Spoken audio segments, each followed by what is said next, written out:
Hello everybody, Ian, Starship Adventures, and today we're going to talk about antennas in homeowner associations. Yeah, this is something that has been a point of contention for a while now in amateur radio. As you know, the population of amateur radio, many of them are older folks, and they move into communities where things are taken care of for them. Well, most of those have rules against antennas. And so it's brought up this strange paradox between people need to live here, but they don't want to live there. And a lot of ham radio operators have had to put up attic antennas or charge their gutter on the outside of their house, put up a flagpole antenna or something that they don't know what it is, or they've had to give up HF altogether. And so today we're going to talk about this new measure that's being reintroduced again in 2025 into the legislature in the federal government to see if we can get some protections for amateur radio operators that live within these communities.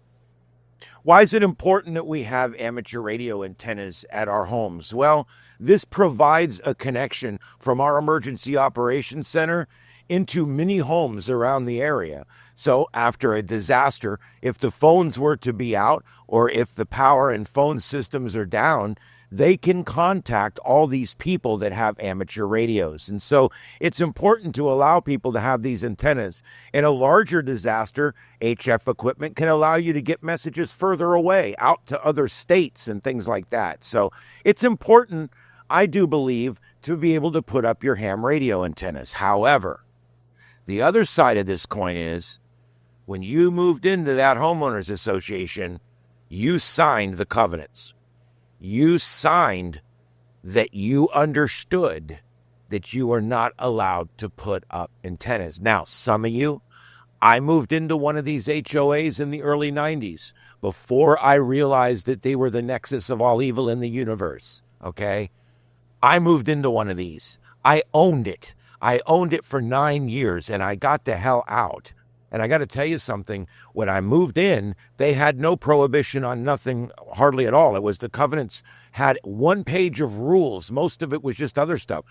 The rules stated very simple things. You know, the pool closes at 10, whatever.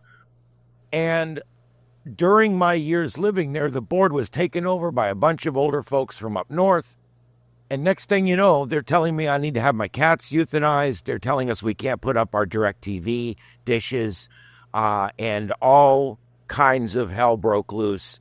And you can just imagine what's going on. And this goes on in 100,000 of these HOAs across the state of Florida and 1 million of them across the country.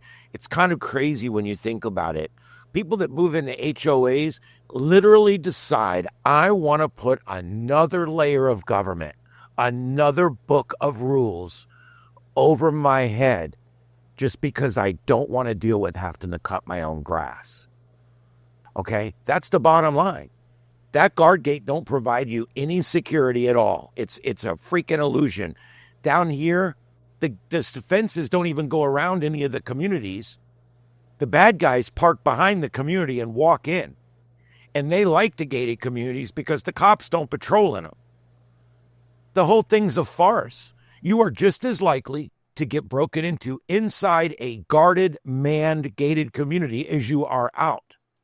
You are, it's crazy when you think about it. So really what we come down to is instead of you wanting to pay, you will still pay the city and the county and the state and the federal to maintain all the roads.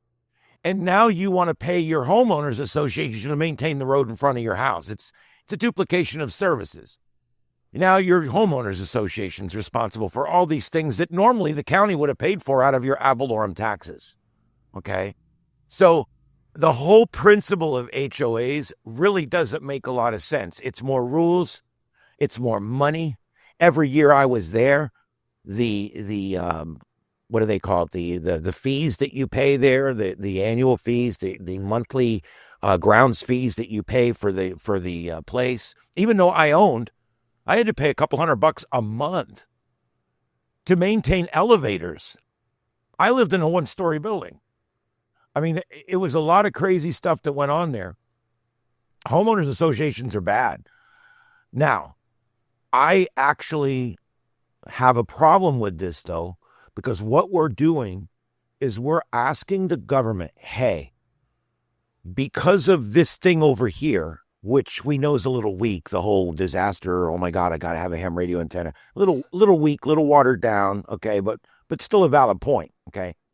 Well, we're trying to push that all the way to the point that I want the government, the federal government, the legislature in the legislature in Washington, okay, to overturn the agreement that I signed with my homeowners association, to basically come in and nullify a contract that should be legally binding on you, okay? And that's the way I look at it. And I'm really not sure about how I feel about this legislation, to be honest, because you moved in there, you signed those covenants, and now you want your federal government to come in and nullify your contract because it doesn't go along with what you want to do. And that's basically the bottom line. I know you don't like to put it in those terms, but that's basically what it is. The federal government says the homeowners associations can no longer regulate your antennas. If that were to be the case, okay, then what they're basically doing is they're nullifying millions of contracts around the country, or at least portions thereof. And I'm for small government. I'm a libertarian. I'm a constitutionalist. And I'm really not sure where we are with this law that we're pushing here. These people chose to buy property inside of a legal homeowners association. They signed the paperwork. So I don't know. I mean, what if I buy a car and then next year I go up and we're going to push legislation to make it to where they can no longer charge interest on car loans? I mean, I know that sounds absurd, doesn't it? But that's basically what we're doing. We're wanting to nullify part of a legally binding contract. And so when you put it in these terms, I'm not sure where I stand on this. I bought a piece of property. We mow our grass, mostly my wife. And, honest to God, we take care of our place. We do our thing. And we chose this because I have antennas. We've got chickens. We like to live out in the country a little bit. But if you like to live in one of these places and you agree to not have antennas, I don't know about now asking the federal government to come in and change your contract with your homeowners association. God, I don't know. Please, let's talk about this in the comments. If I could get enough people interested, I'd do a live on this. I think it's worth a discussion, a live discussion. I'd bring people in on the panel. I want to know where to believe on this because I don't know where I stand. I really don't. Do I hope it passes? Yes, and I'll tell you why. Because I just absolutely hate homeowners associations. I hate them. You guys chose to go in them. I ended up in one. I had to get out. It was terrible. People that are on HOA boards, what it is, I'm going to tell you now, this is a little politically incorrect. I don't care, okay? What it is they were mayors and business owners and fire chiefs and police officers and all these powerful, important positions up north. And then suddenly they find themselves retired, living in a gated community in Florida. And next thing you know, they're running for the board. And they get in there and that becomes the little power trip for them. And I see it everywhere. And so I hate homeowners associations with a passion. I hate them. But I also don't know if I want our federal government to force them to change their relationship with you that you agreed to in a contract. Not sure. Let's talk about it in the comments. Senators Wicker and Blumenthal are reintroducing this legislation. And not only does it limit HOAs on the amount of rules they can have on antennas for ham radio, but it also provides a fair process for dispute. And I haven't read it, so I don't know about that exactly, but it does say that it provides a fair process for the dispute. As far as why now and not before, well, the reason this is coming out right now and the reason this is becoming more and more of an issue is because every year the percentage of us that live inside these Gestapo gated communities goes up. I don't understand it, okay? Whether it's a condo, okay, that you live in, and it's a rental board, or whether it's an HOA board, or whether it's we've got a place here that's inside a city, and it's got a master board, and then inside there's 9 communities, and each of them have a board. So not only are these people under federal jurisdiction, state jurisdiction, county jurisdiction, they're under city jurisdiction, and they also are under master board jurisdiction, and they're under their own local board jurisdiction. Why would anyone, and they pay every one of them. They pay federal tax, they pay state tax, they pay county tax, they pay city tax, they pay tax to the master board, and they pay tax to the small community within. Why would anyone do this to themselves? You're taking your money and you're giving it to someone else to manage you. What the hell? I live in the county. I will never live in a city. And I will never live in any kind of deed-restricted, coveted, or homeowners association community ever in my life. I'd rather live in a ditch. Yes, I feel strongly about this because I don't like homeowners associations. I'm also not much on people that force the federal government to change a contract that they entered into freely of their own free will. Wow. I got strong opinions on both sides of this one. I hope it passes just because I hate HOAs. There, I said it again. I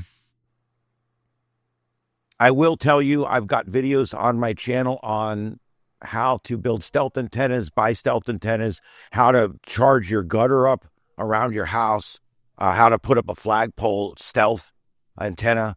I've got videos on how to build big Yagis to go up in your attic so that you can still hit stuff far away for 2-meter 440.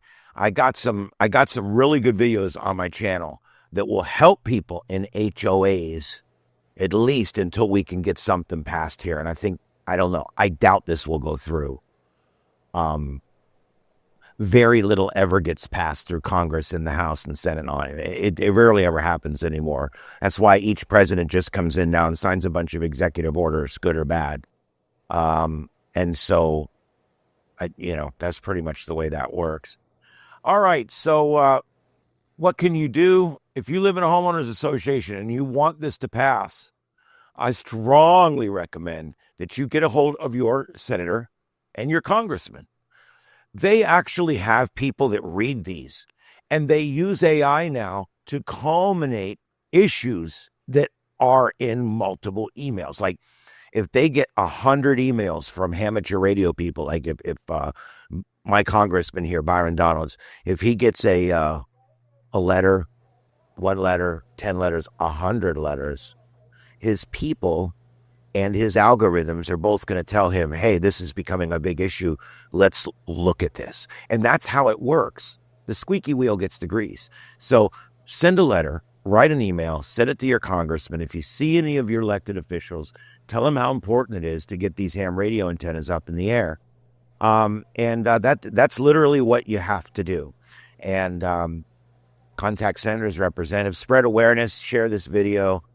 There's a lot of things you can do out there. Click the like button on this video, subscribe to the channel. All those kind of things get this video out in front of more people on YouTube, which is real important when you're trying to spread awareness.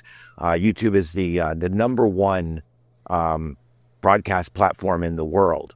So it comes down to you guys helping these algorithms get us out there. All right, and let's see if if they can get this through, it will affect what they can allow and not allow you to do with antennas on on your portion of the HOA property. This is where and I'm not going to spend any time on this because I'm not going to deep dive it like this.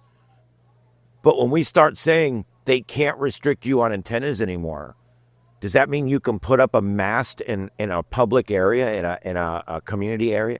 Or does that mean you can put one on the gutter of your house? See, when I lived in an HOA, you couldn't touch the outside of the house. You couldn't paint, you couldn't touch it, you couldn't hang nothing on it, you couldn't mess with the windows, they even regulated what color my damn blinds were, okay? When I moved in there, the HOA paid to fix the front window of my place because it got broke out while it was abandoned. And I bought it on a repo, fixed it up, lived there for 9 years. It was a nice place.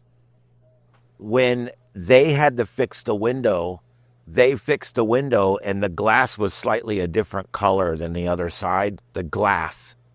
They wrote me up 3 different times for my blinds not matching. And it was a window that they paid to install, that they had installed before I even bought the property. And it was the same blinds that were hanging there. So it just kind of shows you that, it's literally nitpicky little Karens in these HOAs, and that's why I hate them. But how is this going to work? Where do we draw the line? Can you put a tripod on the roof with sandbags? I mean, what can you do? Can you throw it up in the tree and just leave it? I mean, can you swag it? I mean, what can you do? So I guess we'll have another one of these videos eventually and deep dive this. I do want people, if anybody wants to go on with me and talk about this, I would love to get someone on either side of this argument because I'm in the middle. Convince me. Get with me. I'd love to do a 3-way on this, or a 4-way or a 5-way, whatever we can find. All right, guys, this is a great topic. HOAs, they may not be able to regulate your antenna much anymore, and that's going to be cool. We'll see if this happens. I give it about a 20% chance of passing. These things generally don't pass. All right, guys, have a good one out there. My name's Ian. This is Starship Adventures, and it's been fun. Hopefully, we'll see you on our next adventure, or perhaps down the log. 7 3s, everybody. 7 3s.